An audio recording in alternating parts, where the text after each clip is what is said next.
오늘 새해 첫 주 설교 제목을 하나님이 상 주시는 믿음 이렇게 적어봤습니다.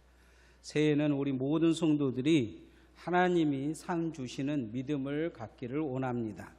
옆 사람을 축복합시다. 상 주시는 믿음을 가집시다. 제가 어려서 목회했던 교회 장로님이 우리 장로님들도 착하지만 너무 착했어요. 얼마나 착했냐면 바퀴벌레를 못 죽이는 거예요. 그 정도로 착했어요. 근데 제가 교도소 그 출소자들 목회를 했기 때문에 그분이 교도소를 아주 오래 사셨어요. 그분이 전과가 있는데 살인 전과가 있는 거예요. 바퀴벌레도 못 죽이신 분이 사람을 죽였다는 것이 도저히 이해가 안 돼요. 그래서 제가 물어봤어요. 장로님, 죄송한데 그때 뭔 일이 있어서 그런 일이 일어났습니까? 제가 물어봤더니 그날 친구들하고 같이 술을 마셨다고 해요. 그런데 갑자기 옆 친구가 무슨 이야기를 하는데 개 돼지로 보이더라는 거예요. 그거는 그 순간에 반드시 죽여야 되겠다는 마음이 마음속에 들었다고 해요. 그래서 그날 친구를 죽인 거예요. 무서운 일이죠. 장로님이 나중에 교도소에서 예수 믿고 나서 자기가 깨달은 것 중에 한 가지, 귀신이 쓰였나 보다, 그런 이야기를 하시더라고요. 사단이 사람을 그렇게 보게 만들고 죽이게 만든 거예요.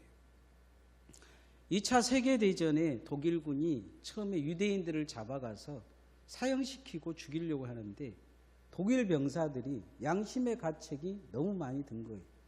어린아이를 또 죽이라 그러지, 산모들 또 죽이라 그러지, 가스실에다 끌고 가는 그 자체가 집집마다 수색해서 그냥 잠옷바람인데 다 끄집어내서 이렇게 싣고 가는 그게 큰 죄책감이 있는 거예요. 이걸 보고받은 히틀러와 그 지도자들이 방법을 하나 썼어요. 그들을 한 곳에다 모아놓고 3만 명이 넘는 수용소에 화장실을 하나만 둔 거예요. 하루에 물 한 컵만 준 거죠.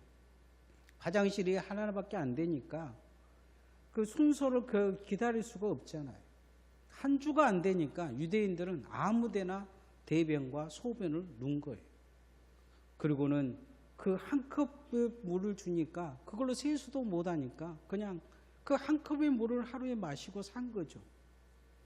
그러니 일주일 내내 오시고 모두 깨제제하고 옷 냄새 나고 그러다 보니까 자기 스스로도 포기하고 똥밭에 그냥 주저앉고 그렇게 산 거예요. 인간성을 잃어버리게 만든 거예요. 그냥 동물처럼 똥을 봐도 피해가지를 않는 거예요.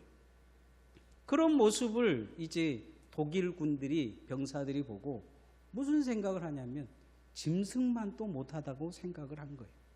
그리고 짐승만도 못하기 때문에 죽여도 된다, 이 생각을 갖게 한 거죠. 그 독일군의 생각을 정확히 보고 있는 몇 사람이 있었어요. 이 사람들은 깨어 삽니다. 옆 사람들이 다 한 잔의 컵에 물을 따라주면 다 이 사람이 가르쳐요. 그놈을 가지고 양치질하고 먼저 세수하고 양치질하고 그것을 얼굴을 닦고 그렇게 마시라고 이야기합니다. 유리 조각을 하나하나 주워다가 주면서 면도를 하라고 가르쳐줘요.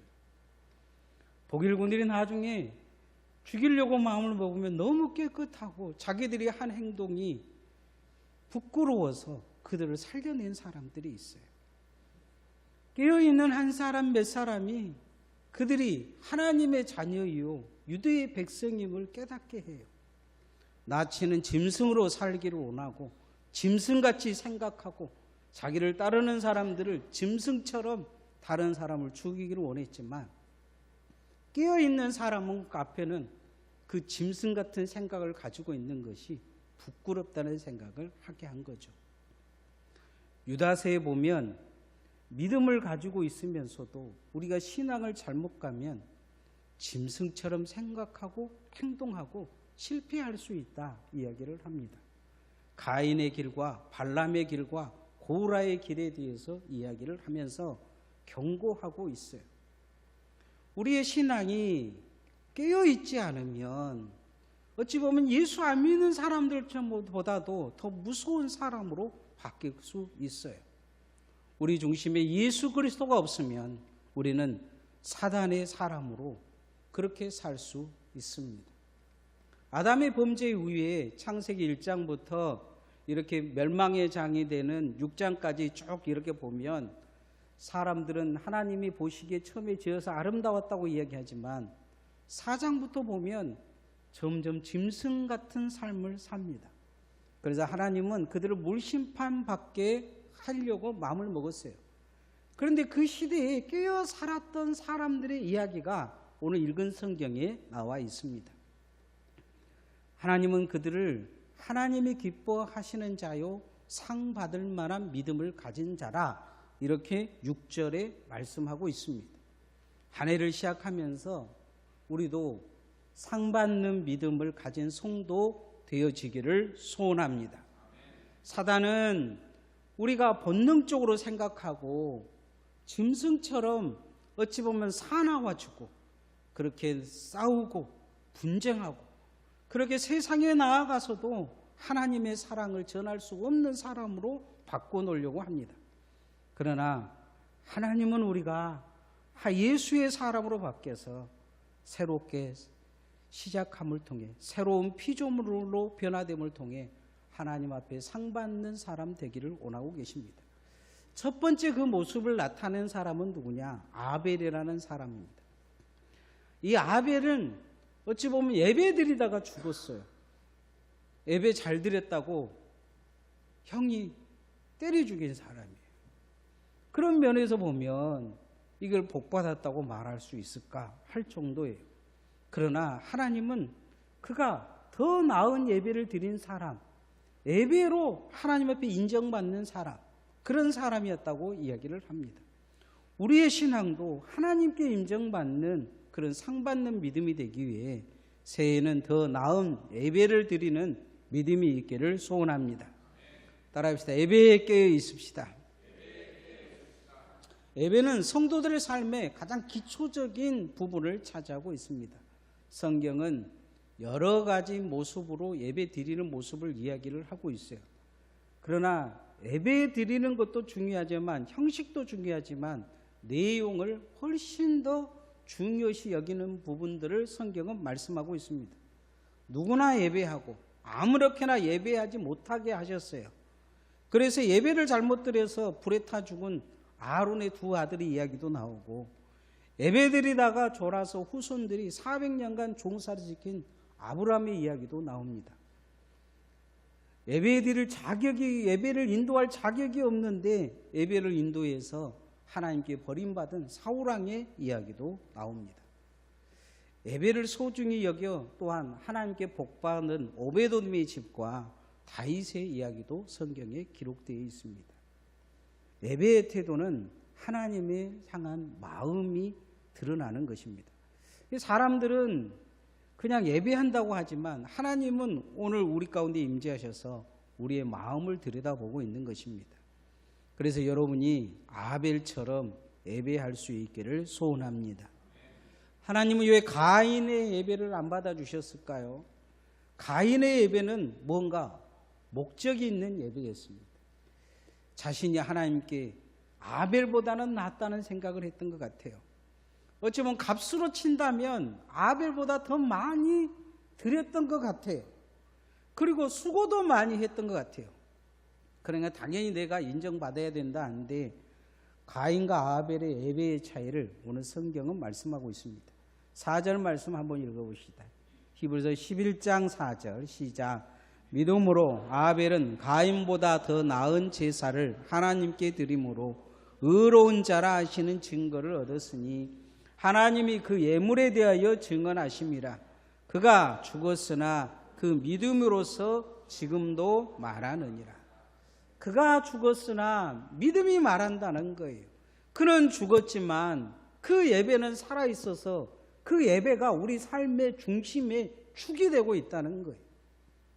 아벨의 예배보다 더 나은 예배가 없다고 성경은 이야기하고 있는 것입니다. 가인의 예배는 무엇이 문제였을까요? 그것은 편집적인 믿음이 문제였어요. 하나님이 가인에게 예배 잘못 드린 것을 회개하고 동생 죽인 것을 포기하라고 이야기했는데 결국 분을 이기지 못해서 동생을 죽이고 저주받는 자가 되어버린 것을 볼 수가 있습니다. 바울 사도는 로마서 12장 1절에 예배의 태도에서 이렇게 말씀합니다. 그러므로 형제들아 내가 하나님의 모든 자비하심으로 너희를 권하노니 너희 몸을 하나님이 기뻐하시는 거룩한 산 제사로 드리라. 거룩한 산 제사. 제사는 우리가 드리는 상차린 제사가 아니고 구약의 제사는 이렇게 번제로나 이 화목제나 속건제나 속죄제는 동물의 피를 이렇게 해서 드리는 제사입니다. 죽여서 드리는 제사예요. 거룩한 산 제사로 내 자신을 드리라고 하시는 말씀은 내가 예배 안에서 죽고 예수 안에서 살아나라고 요구하시는 것입니다. 말씀으로 듣고 말씀 안에서 내 안에 새로운 피조물로 거듭나라 요구하시는 것입니다. 성령의 사람으로 온전히 변화되라 요구하시는 것입니다. 이게 우리가 드려야 될 예배의 태도입니다. 새해 예배 잘 들으시기를 소원합니다. 예배를 잘 들어야 하나님 앞에 그 믿음을 인정받을 수 있어요. 사람은 잘 몰라요. 사람은 그 마음 중심을 어떻게 알겠습니까? 여러분 예배를 잘 들으기 위해서 말씀이 들리도록 기도를 해야 합니다. 주여 말씀하소서 내가 주의 말씀을 듣겠나이다. 찬양도 하나님을 정말로 찬양하는 마음을 달라고 기도해야 합니다. 주님께서 찾으시는 그 한 사람, 그 예배자 되어져서 아벨의 예배를 인정하셔서 최고로 그를 택하여 주시고 그를 하나님께서 죽었지만 그래도 기억하시고 계처럼 하나님께 기억되는 예배자 되어지기를 소원합니다. 두 번째는 자신을 깨우는 믿음을 가져야 합니다. 하나님 말씀을 들으면 대부분의 사람들은 그냥 흘러가는 것처럼 이야기합니다. 왜냐하면 많이 우리가 듣기는 하거든요. 교회를 다니신 분들 중에는 오늘 본문만 봐도 무슨 설교할 것인지 이미 아신 분들도 많습니다. 그러나 중요한 것은 말씀이 나를 깨우냐는 것입니다. 말씀이 나를 살리냐는 거예요. 그래서 새해는 말씀 안에 깨어나는 믿음 되어지기를 소원합니다. 따라합시다. 말씀 안에 깨어납시다. 어린아이들은 집에 자기 것이 많습니다. 그래서 얘들 사탕 하나 잘못 먹었다가는 난리가 납니다. 그냥 사탕 하나 사 먹고 달래려고 하면 한 봉지 사줘야 될 때가 있습니다. 울고 불고 난리가 나죠. 그러나 어린아이가 장성해서 결혼을 하고 자녀를 낳으면 내 삶, 내 것이 아닌 가족을 위한 헌신의 삶을 삽니다. 내 기쁨보다 가족의 기쁨을 위해서 수고하고 헌신하는 거죠. 성경에 죽음을 보지 않고 천국에 간 두 사람이 있는데 한 사람은 에녹이고 또 한 사람은 선지자 엘리야입니다. 이 에녹은 어느 순간 갑자기 철이 듭니다. 창세기 5장 22절에 보면 에녹이 무드셀라를 낳은 후 300년을 하나님과 동행하다가 하나님이 그를 데려가심으로 세상에 있지 않았다 이야기합니다. 365살에 갔으니까 65세에 아마 이 하나님의 말씀을 들은 것 같아요. 지금으로는 연도로 본다면 나이가 많은데 뭐 이제 보통 이 시대의 사람들이 600에서 한 700살 살았으니까 65세 정도 되면 지금 나이로 한 6살이나 7살 정도 될 것 같아요. 사람은 컸어도 아마 그 시대에 이제 그 사람들이 생각하는 연령은 그 정도 되지 않았을까 싶어요. 그런데 무드셀라가 이게 태어날 때 무슨 특별한 일이 그에게 일어납니다. 65세의 아들을 낳았는데 무드셀라라는 아들을 낳아요. 이름을 무드셀라라고 지어줬어요. 무슨 일이 일어났는지 유다서에 답이 있어요. 유다서 1장 15절에 보면 하나님께서 많은 천사들을 데리고 와가지고 이 이 사람 에녹에게 그렇게 말씀하셔요. 경건한 자와 경건하지 않는 자를 구분해서 심판하겠다. 거룩한 말을 한 자와 안악한 말을 한 자를 분리해서 심판하겠다 말씀합니다. 그래서 아들을 무두셀라라고 지어요. 이 무두셀라라는 이름은 사냥하는 사람, 창을 들고 지키는 사람 의미도 있지만 또 한 가지 의미가 있어요. 그건 뭐냐면 내가 죽으면 하나님의 심판이 올 것이라는 의미가 있어요. 이 말씀을 듣고 세상을 심판하겠다 하나님이 이미 결정하신 것을 말씀을 듣고 그때부터 정신 차리고 산 거예요. 경건한 자와 경건하지 않는 자를 구분하겠다고 하니까 경건하게 살기로 결심을 합니다. 그리고 완악한 말을 한 자와 거짓되고 이렇게 그런 사람들과 정말로 진실되이 하나님 앞에 말하고 사는 자들, 거룩한 말을 하는 자들을 구분하겠다는 말씀에 거룩하게 말도 구분합니다. 경건을 위해 사는 거죠. 하나님 앞에 깨어 산 것입니다. 300년을 그렇게 살았다고 해요. 성경은 이것을 동행했다 이야기를 합니다. 하나님 말씀을 믿고 깨어 경건한 삶을 사는 이 에녹에게 하나님은 주님을 기쁘시게 하는 자라 말씀합니다. 5절 말씀 한번 읽어봅시다. 시작. 믿음으로 에녹은 죽음을 보지 않고 옮겨졌으니 하나님이 그를 옮기심으로 다시 보이지 아니하였느니라. 그는 옮겨지기 전에 하나님을 기쁘시게 하는 자라 하는 증거를 받았느니라. 하나님 물로 다 심판하시겠다고 말씀하시면서 이 에녹만큼만은 죽음을 보지 않게 그냥 일찍 죽어서 천국 데려가도 되는데 죽음을 보지 않고 천국에 데려가는 것입니다. 유일하게 그런 두 사람이 있어요. 성경에 에녹과 엘리야가 그렇습니다. 자신의 인생을 하나님께 온전히 드리고 경건의 삶을 산 이 사람에게 최고의 축복을 주신 것입니다. 에녹은 65세 하나님의 말씀을 듣고 그때부터 결단한 거죠. 경건하게 살겠다. 세상과는 분리되어 살겠다. 그리고 말 한마디라도 거룩한 말을 전하며 그 시대에 종말적인 말씀을 전하고 살겠다. 그래서 주님은 그가 정말로 주님께 칭찬받는 하나님을 기쁘시게 하는 증거가 있는 삶을 살게 하셨는데 그건 뭐냐? 죽음을 보지 않고 구원받게 한 것입니다. 저는 우리 성도들이 새해에 정말로 믿음으로 깨어 있어서 하나님 앞에 주님을 기쁘시게 하는 그런 깨어있는 삶을 살 수 있기를 소원합니다.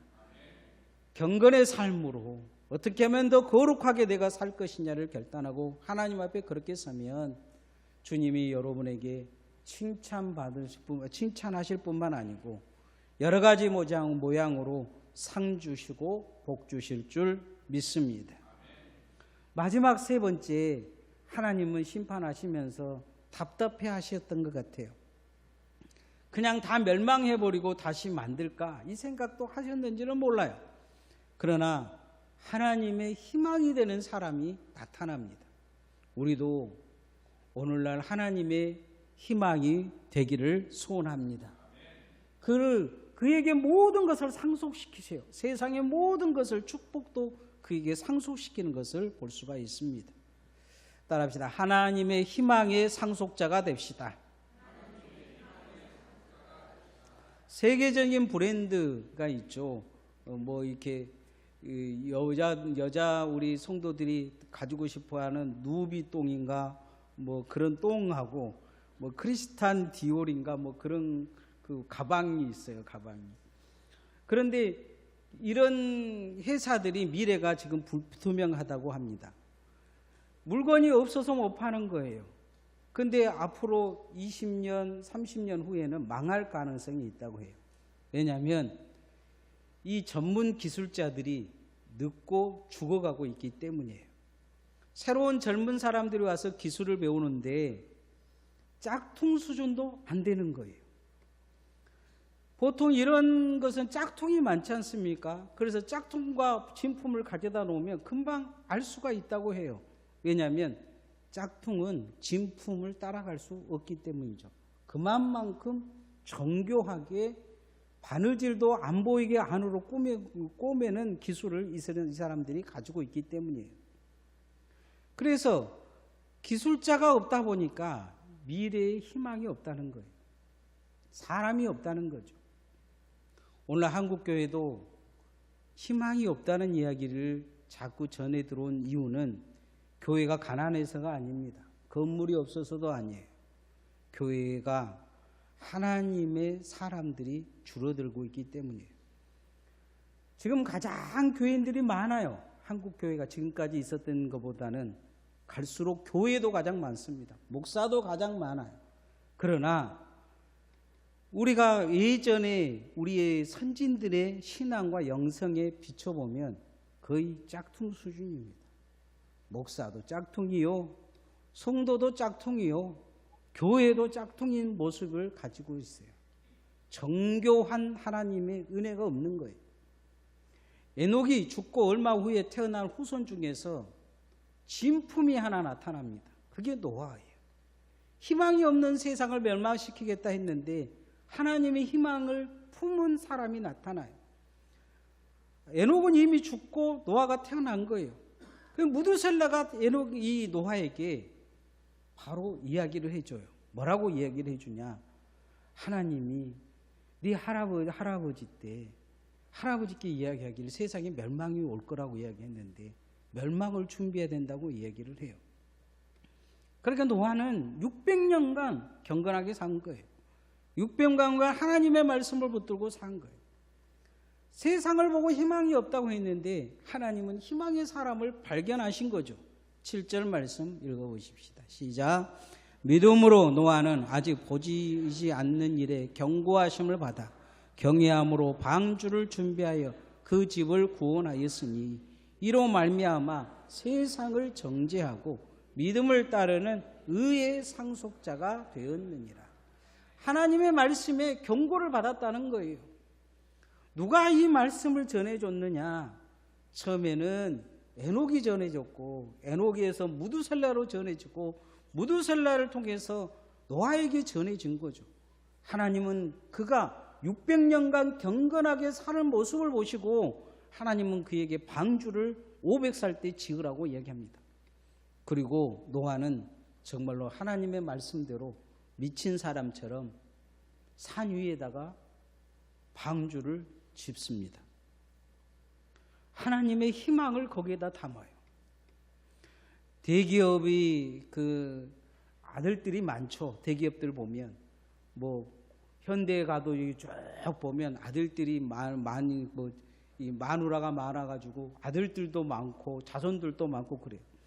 그런데 큰아들이라고 다 회사를 물려주냐? 그렇지 않아요. 회사를 물려주는데 미래의 희망을 가지고 있고 그 상속을 줬을 때 그 모든 것을 가지고 회사를 미래를 책임질 수 있는 사람에게 상속을 주는 거죠. 그래서 그렇게 회장으로 세우고 모든 상속을 온 가족들이 다 이렇게 몰아주는 것을 볼 수가 있어요. 현대가가 망한 것은 서로 지금 싸우다가 망한 거죠. 그런데 삼성이나 LG나 이런 기업들 보면 그렇게 미래에 희망 있는 사람을 딱 세우면 다 몰아줘요. 그가 상속자라는 거죠. 하나님은 온 인류의 희망을 노아에게 몰아갑니다. 그리고 그를 상속자라 오늘 성경에 말씀하고 있습니다. 희망이 있다는 거죠. 저는 우리 성도들이 주님의 희망 되어지기를 소원합니다. 돈이 많아서가 아니고 무슨 권력이 있어서가 아니고 그냥 믿음 하나가 지금 노아에게서는 희망인 거예요. 하나님 그 시대를 보면서 네 믿음이 희망이다 이렇게 말씀하고 있는 거예요. 새해 우리가 주님의 희망 되어지는 것처럼 좋은 상은 없을 것입니다. 하나님은 우리가 가는 데마다 희망이 되어지면 우리를 주목하실 것이요 우리의 기도에 귀 기울여 주실 것이요 우리 성도들의 삶을 붙들어 주실 줄 믿습니다. 하나님이 상 주시는 믿음이 있습니다. 오늘 설교 제목인데요. 이 상 주신 믿음은 히브리서 3가지를 이야기합니다. 첫 번째는 온전한 예배에 깨어있는 사람. 이 사람은 하나님이 죽어도 상 주시는 거예요. 살아도 죽었어도 그를 기억하시고 그가 최고의 사람으로 인정해 주신 것입니다. 늘 강조하지만 신앙생활의 가장 큰 충성은 예배 드리는 것입니다. 최고의 봉사는 예배하는 것입니다. 최고로 하나님 앞에 잘 섬기는 것은 예배에 깨어 있는 것입니다. 가장 소중하고 아름답고 값진 것을 드리는 것은 바로 예배하는 것입니다. 새해 예배로 성공하기를 소원합니다. 두 번째, 주님 오실 날을 바라보며 깨어 있어야 합니다. 에녹처럼, 무두셀라처럼, 노아처럼 깨어 있기를 원합니다. 내 자신을 깨워서 주님께 그렇게 드릴 수 있다면 주님이 여러분의 삶에 동행하실 것입니다. 경건으로 무장하시고 거룩하게 살려고 몸부림치며 그렇게 주님 앞에 정말로 주님이 여러분을 에녹에 동행하신 것처럼 여러분이 동행해 주기를 원합니다. 마지막으로 주님의 희망의 사람들 됐으면 좋겠습니다. 그래, 내가 있으므로 니네 교회는 희망이 있다. 이 나라는 희망이 있다. 그 시대는 희망이 있다. 우리가 무엇을 많이 배워서가 아니고 하나님이 인정한 그 믿음 하나로 주님의 희망을 가져다 주고 시대의 희망을 가져다 줄 수 있는, 그리고 여러분의 가정과 자녀들에게 희망을 가져다 줄 수 있는 주님의 종들 되어지기를 소원합니다. 2025년 시작하면서 한 해 주님께서 여러분을 그렇게 상 주시고 축복하시고 함께 하시기를 축복합니다.